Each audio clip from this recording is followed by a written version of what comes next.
She wants to nibble on my shoes because nobody's paying attention to her. I know, you're all right. It's all right. You got to behave yourself. You have people here. You have people here.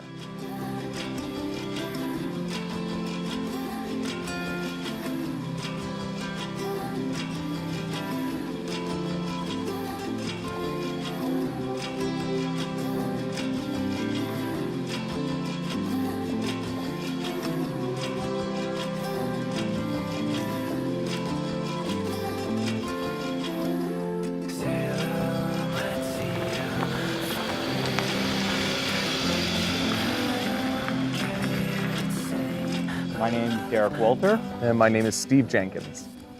Esther came into our lives when Steve rescued her about 2 years ago. 3 years ago. 3 years ago now. Oh my Time goodness. flies. And Steve took a request on Facebook from a friend that had a mini pig, and she reached out to her circle of friends because she needed to rehome her mini pig. And fast forward a few years later here. Here we are at Happily Ever Esther Farm Sanctuary, and we are the proud parents of Esther the Wonder Pig. Nona Apple. Nona Apple. Apple? What's Apple? I have a horse, and he's boarded at a stable in Skinny Atlas. And the daughter of the owner of the stable went to a livestock farm or a livestock auction, and she found this 2-week-old piglet, micro mini pig, that this woman who breeds them out there somewhere, I can't remember the town, she's 15 years old, she couldn't pass up the little tiny pig. So she bought it and then realized how much work it was. I mean, she only had the pig about 2 weeks. And so she had to leave this little 2-week-old pig who was still being bottle fed, taken away from her mother, out in a dog crate in the horse barn. Just one weekend, I took her home. So that was the end of that.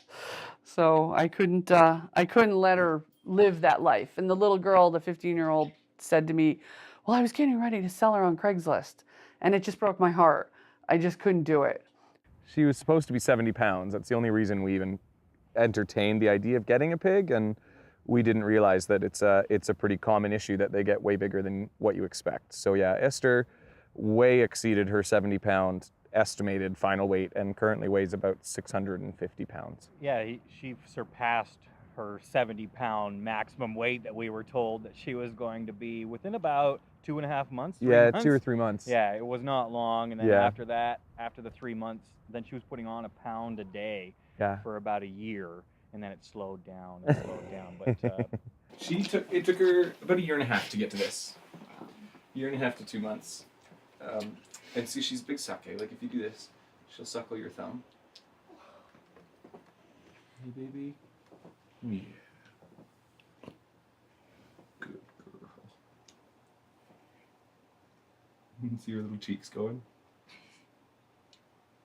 Oh, bless your face. See, we assume she got taken away when she was too young. That's why she was so small when we got her.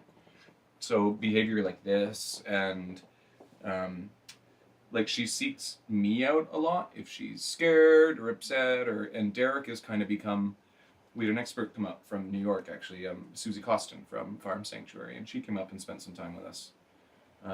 And she figures that Esther kind of imprinted on me as her parent and Derek more as a sibling. So she'll challenge him a little bit more often. She doesn't challenge me the way that she does with him. So, and that's the reason we moved our bedroom upstairs, because she would come in, kick him out of bed, and try to sleep with me here. And it was funny for a few days, but now we moved. So we live upstairs. I didn't know where they sleep or what they sleep in or how, I would try and put her in the bathroom, put up a baby gate, and from the time she was 4 weeks old, a baby gate wouldn't hold her. She wouldn't tolerate it. She would bust right through it. So I knew right then I was in trouble because no baby gate would hold her. So like, what am I doing with this baby? Look how she goes right up to the camera. And then she's nervous about it. She's nervous about it, but she wants to see what it is. It's funny. Nona, mommy's up here. Oh, good girl. This is Nona's room. She's got her bed, her comforter, her litter box, her dishes. all her extra comforters and towels. They love their comforters and blankets and stuff. They like to make a nest. And her boom box and her night light. Oh, let's see how close I can get to the camera. So I just started closing this door, and she's never had an issue. She tore off the drywall tape there. So she did a little redecorating, but she was bored, for sure.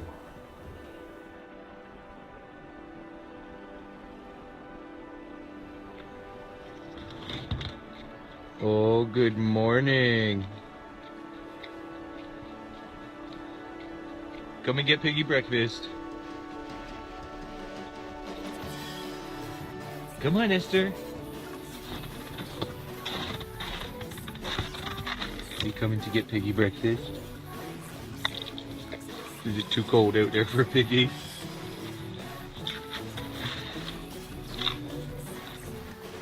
Go get...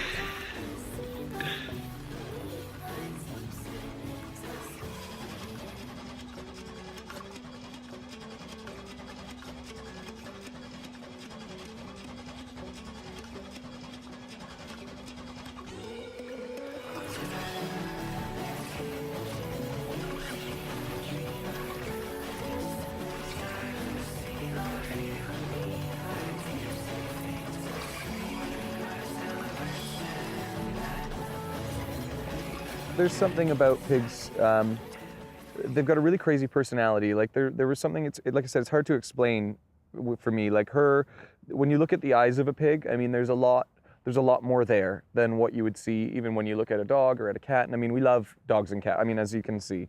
But it's something very, very different about a pig, and that's what really hit most with me, is it's almost like having a different kind of person. You know, she's like a little person on her own. And we've had animals our whole lives, both of us, and I'd never met or experienced that before, the way you did when you actually get to know a pig. That really blew my mind to see how thoughtful she was. It's more than just a food drive or whatever it may be. You know, I mean, there's a thought process behind everything a pig does, and a level of intelligence with a pig that, like I said, I'd never seen or experienced in an animal before. It's really unbelievable.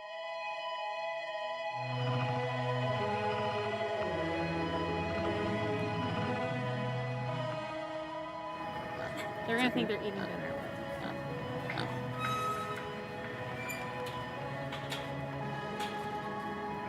Hi, kiddos.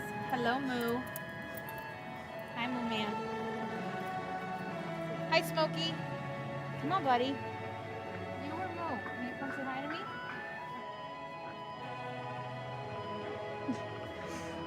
Well, that didn't take much. You have raspberry juice on your nose. Yes, you do, handsome. Yeah, the trend with potbelly pigs started before I even worked here, so this has been like a 25-year plus problem. With, it starts with movies like Babe. I mean, I grew up with Charlotte's Web.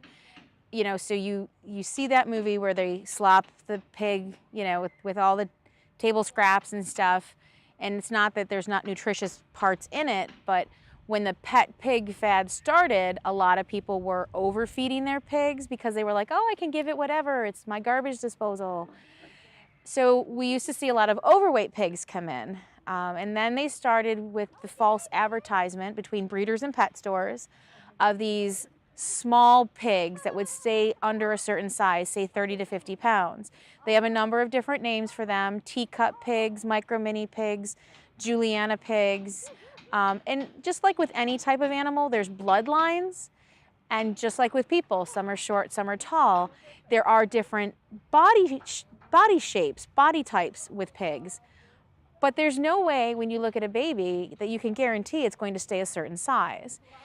So they did start trying to breed for smaller and smaller piglets, well, pigs, but then the breeders started to falsely advertise them even further. See, this is how we got tricked in the beginning. We were told she was spayed because of this scar. Oh man. And see, we don't know what it is, whether she's we know now she's not spayed. Yeah. But we don't know what this scar is about. I mean, that's probably her umbilical cord, but we have no idea what this extra bit is. And it looked when she was younger like she had been cut. So we don't know if it was just part of the myth. You know what I mean? We're just going to put it in an incision and stitch it up, you know, because there's that ongoing thing where, you know, people will sell pigs like Esther to people like us as a mini pig, and they know damn well what they're doing, right? So they take certain steps to make it look legit. Like, I'll give them this little cut and say she's been spayed, and, you know. So we don't know what happened there.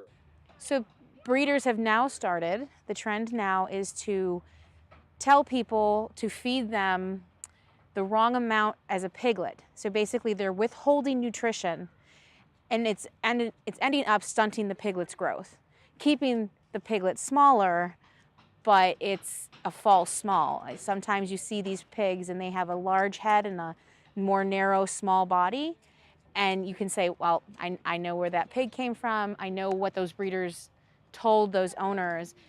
Sometimes they don't live very long. Sometimes the breeders are inbreeding or breeding back to a line, trying to get that smaller pig. And in that case, you know, again, the pigs have medical issues. They don't live very long. You know, it ranges what we see.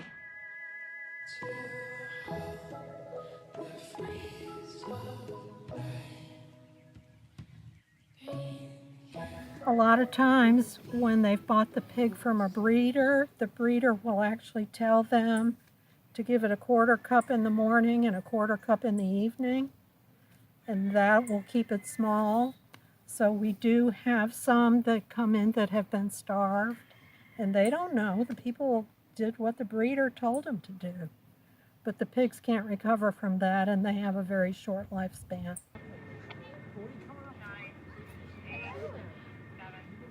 I'm surprised you don't have any nose prints on the luncheon. You like the camera?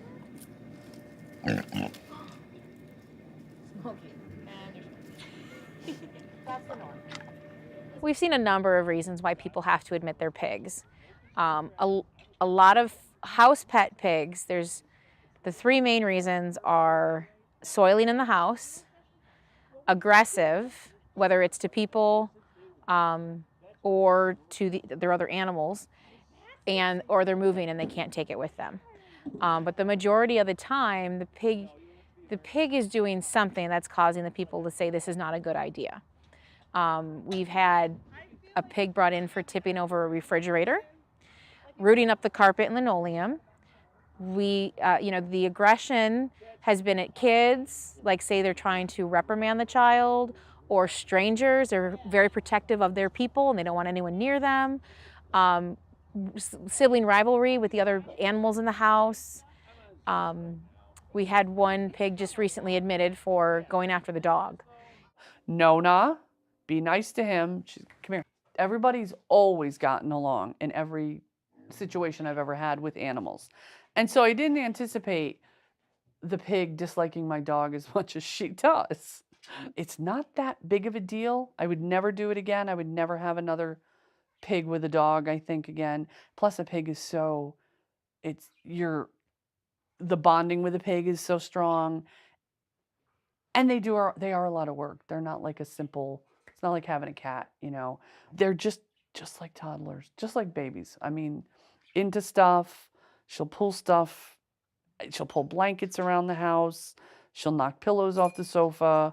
If she thinks there's a piece of food possibly under the stove, well, she's going to pick the stove up and she's going to look.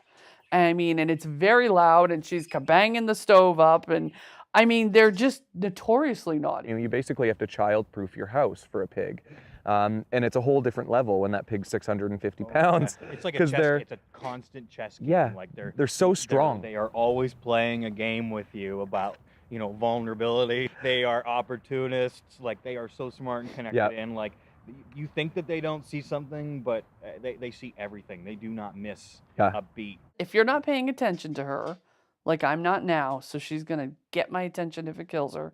If I'm working on the laptop and I'm not paying attention to her, she will go and unplug it. Doing. And then I look at her and she, the cord in her mouth, and then I plugged it back in and rebooted, and she, bing, pulled it again. Oh, she liked that noise. And but she will stand there and watch what I'm doing and realize, you need to stop working on this computer right now, and she'll just unplug it. They're very funny like that. We've gone Yeah. through more sheets and sets of bedding in the last couple of years than we did in our Sheets, entire life. beds, clothes, iPads, computers, carpet, baseboards, fridges, stoves. You know, just don't be attached to stuff. But they don't I mean, mean to. That's no, the thing. yeah, like, they're not bad. They're just, you know, like a bored pig is a you know. and they're so It's gonna clever. be a trouble pig, you know. Like the second they get bored, it's like you have to look out. Like you have to have it Yeah. so structured that there's no chance for her to get bored. Yeah. And that's when they get destructive, is when they're bored. Even if there's other personality issues, it starts with, okay, well, they're doing this, but they've really gotten too big for the house. So it's always there in some aspect. But the majority is these house pets that don't work out. And again, most of them are getting too big. So this is Miss Greta. She was a rescue from a hoarding case. They had told us that she was a mini pig and that she would only get to be about 30 to 40 pounds tops. And now she's 9 months old and 65 pounds. So that's not at all true. I took her to the vet and they told me she could top out at about 150 pounds plus. So as you can see, she's not exactly mini. This is Hamilton. He is 4 years old and he weighs about 140 pounds. I was told he was going to be 20 pounds at the most, micro mini pig, but obviously that wasn't true. People don't realize what they're getting. This is what they're getting. They're not getting this. And that is the most cause of all the pigs we have here. I would say 90% of them came because they didn't fit in the people's lives anymore.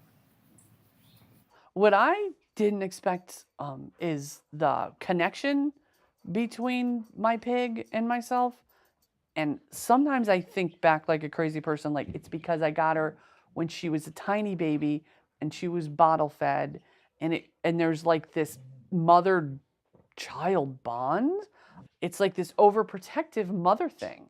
And it's strange because I don't have that with my dogs. I've never had that with I love my dogs, but it's a different kind of love and a different connection with them. Pigs develop such strong bonds with their people and the pets that they're with. They become a really, really tight family, and they get depressed, and it's so much harder on pigs than people think. There's a lot more going on in their heads than you would expect, and yeah, it's awful. Bailey is one of the worst examples of a pig that is so bonded with his family that when you drop him off at a sanctuary, he was grieving and he was depressed. He wouldn't eat for a while. I had to kind of give him a lot of attention and then a little less attention, then a little less and less. It was really sad. He missed his family, and even though they came to see him a couple times, then they left again, so visiting is not always a good idea once they've made the changeover.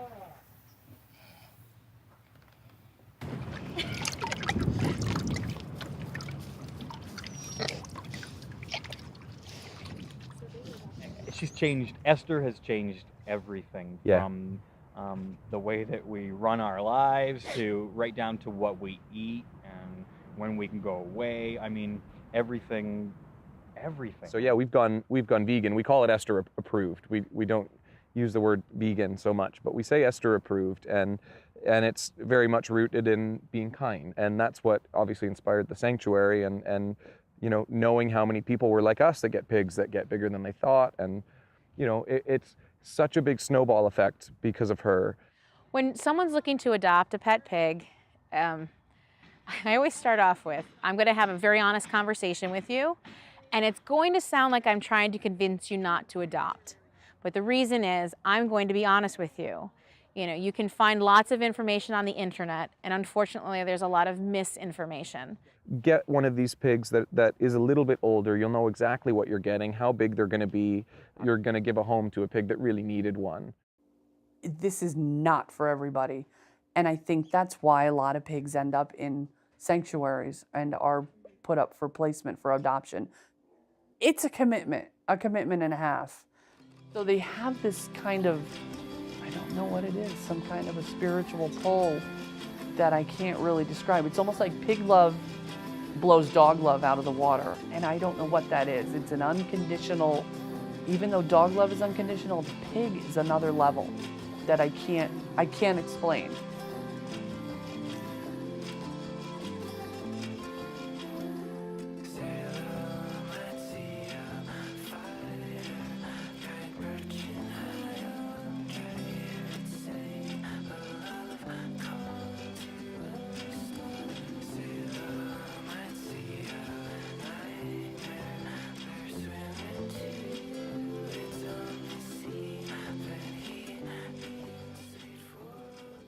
She's just unplugged the CO2 monitor, the carbon monoxide monitor. That's what she's just done.